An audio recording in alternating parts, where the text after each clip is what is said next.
fabled heat, where magic meets desire. Subscribe to ignite the fantasy. The chaos of the prison break was a deafening symphony of screams and steel. For 5 years my world had been silent stone, the maddening drip of water in the dark and the sound of my own unsteady breathing. Now it was fire, the splintering of iron gates, and the wet, final gasps of dying men. The hand wrapped around my arm was the only constant, a brutal anchor in the storm. His name, he'd said in a low growl, was Chase. He was a wall of muscle and hard leather, smelling of the open road, cold steel, and something metallic I knew was blood. He moved with a brutal grace that stole the air from my lungs, pulling me through the carnage he had wrought as if I weighed nothing. My bare feet, soft and pale from disuse, stumbled on the rough-hewn stone, scraped raw and bloody within moments, but he never let me fall. Every time I faltered, his grip tightened, a possessive, grounding force that sent a jolt of unwanted, unfamiliar heat straight through me. I was a weapon being stolen, a prize being claimed, yet his touch felt more like a shield than a shackle. We burst through a final doorway and into the biting night air. Freedom. It tasted of rain and ash, and it was so vast it made me dizzy. I gasped, my lungs burning with the sheer shock of it, and stared up at the shattered moon hanging like a splintered bone in the ink-black sky. For a moment there was only the sound of our ragged breathing, a frantic shared rhythm that felt unnervingly intimate. His chest was pressed against my back, a solid living furnace. I could feel the powerful hammering of his heart against my shoulder blades, a counterpoint to the frantic fluttering of my own. "We're not clear yet," he growled, his voice a low rumble against my ear that made the fine hairs on my neck stand on end. I shivered, and it had nothing to do with the cold. I had forgotten what it felt like to be so close to another person, let alone a man. Forgotten the radiant heat of him, the sheer, uncompromising power of him. In my cell I was a monster left to rot. To him, right now, I was just a woman he was determined to save, and the dissonance was tearing me apart. He tugged me into the deep shadows of the outer wall, his body caging mine against the cold, damp stone. His scent filled my senses, earthy and masculine and clean beneath the grime of the fight. He was so close I could see the flecks of silver in his storm-gray eyes as they scanned the courtyard. Longing, sharp and painful as a blade, pierced through the fog of my fear. A longing for what? For this stranger, for the life I'd lost, for the simple human contact I had been denied for so long. "They're coming," he whispered, his gaze snapping back to mine. The intensity there held me captive more surely than any iron chain. His calloused thumb brushed against the sensitive skin of my inner wrist, a fleeting, almost accidental caress that sent fire racing through my veins. The distant shouts of guards grew louder, the torchlight drawing nearer, painting our faces in flickering, desperate shades of orange and black. We were exposed, trapped between the fortress behind us and the open kill zone of the moonlit fields ahead. There was nowhere left to run. Chase looked from the approaching guards to the sheer drop of the prison wall, 100-foot plunge into the churning black river below. A muscle feathered in his jaw, a single sign of the lethal calculation happening behind his eyes. He turned back to me, his gaze locking with mine, and I saw not fear, but a terrifying, reckless resolve. He didn't ask. He didn't explain. He simply tightened his grip on my arm and said, "Hold on." The impact with the icy water was a brutal shock, a physical blow that stole the air from my lungs and drove me deep into the churning blackness. Panic clawed at me, the frigid currents tangling my prison rags around my limbs like grasping hands, pulling me down into the silent cold. Then his arm was around my waist, strong and unyielding as a band of steel, hauling me toward the surface. We broke through with a collective, desperate gasp, the frigid night air a fresh torment against my soaked skin. Chase didn't give me a moment to recover. He towed me with powerful, efficient strokes toward the opposite bank, his focus absolute, his body a shield against the worst of the current. The long road ahead began with us crawling from the river, mud-soaked and shivering, into the unwelcoming gloom of the withered lands. For days we walked. Silence between us was a living thing, a heavy blanket punctuated only by the crunch of our boots on gravel and the mournful whisper of the wind across the desolate plains of cracked earth and skeletal trees. He gave me his spare cloak, the heavy wool smelling of him, of leather and smoke and the faint, clean scent of rain. I wrapped it around myself, the warmth, the guilty pleasure that seeped into my bones. During the day, he was a silent, watchful guardian, his gray eyes constantly scanning the horizon. But at night, the dynamic shifted. We would huddle close to a small, smokeless fire he somehow conjured from damp wood, the vast, star-dusted sky our only ceiling. It was in those quiet, vulnerable hours that I felt the pull toward him most keenly. I would watch the firelight play over the hard planes of his face, tracing the line of his stubborn jaw, the faint white scar that cut through his left eyebrow. I wondered about the man behind the mercenary facade, what battles he had fought, what losses had carved that stoic mask into place. One night, passing me the waterskin, our fingers brushed. His were rough and calloused, a map of a hard-lived life against mine, which were still soft from years of disuse. A jolt, potent and sharp as lightning, shot up my arm. I snatched my hand back as if burned, my heart hammering a frantic rhythm against my ribs. His eyes met mine across the flames, and for a fleeting second the mask of indifference slipped.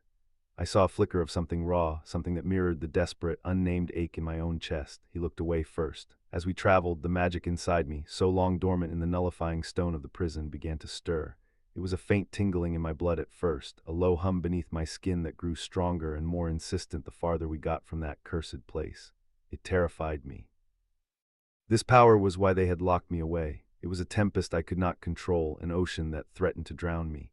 I hugged my knees to my chest, trying to still the tremor in my hands. "It's waking up," I whispered, the words torn from me into the crackling silence. I expected him to flinch, to move away. He did not. He simply watched me, his expression unreadable in the firelight. "I know," he said, his voice a low assurance in the dark.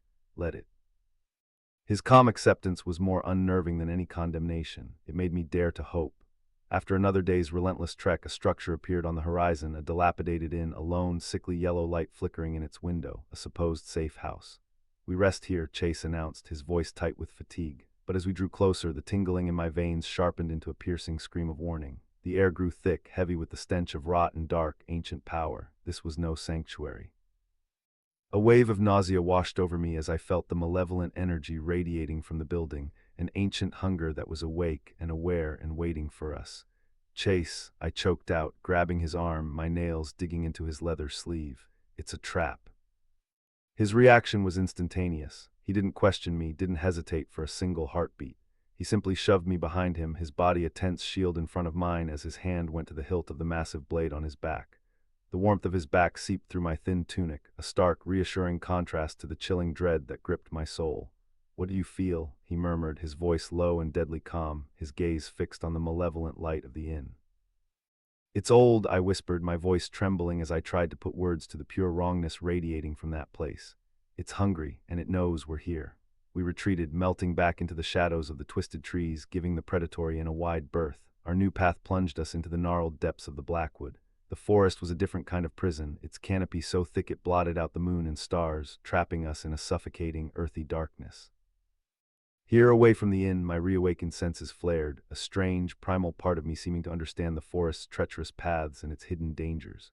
We were not alone. I could feel them now, the things that had been waiting in that inn.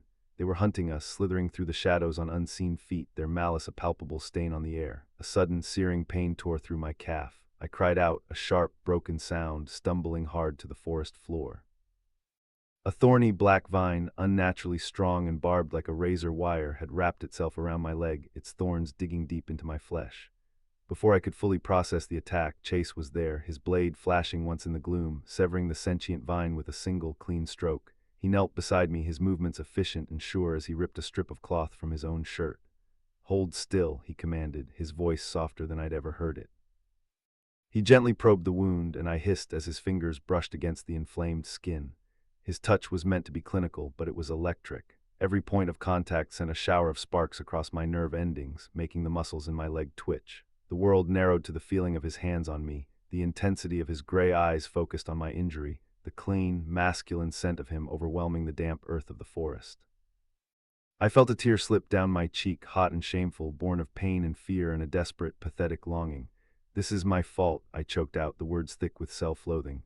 "This power, it's a beacon for things like this. It's why they locked me away. I hurt someone I didn't mean to, but I lost control. I expected him to pull away, to finally see the monster they all said I was. Instead, his grip on my leg steadied." He finished tying the bandage, his knuckles brushing the sensitive skin behind my knee, making me gasp. He looked up, his gaze meeting mine in the oppressive darkness. "Everyone's lost control once," he said, his voice a low rasp. He lifted his own hand, showing me a lattice of jagged white scars across his palm and a faint sliver of moonlight that pierced the canopy. "A mage hound got me when I was a boy. They told me I'd never hold a sword again." A moment of shared vulnerability hung between us, more intimate than any touch. The bond between us, fragile and unspoken, solidified into something real. But the moment was shattered by a low, guttural growl from the shadows behind him. 3 pairs of glowing red eyes emerged from the darkness. The creatures were vaguely canine, wrought from shadow and malice, their teeth dripping with viscous black saliva, the mage hounds he had just spoken of.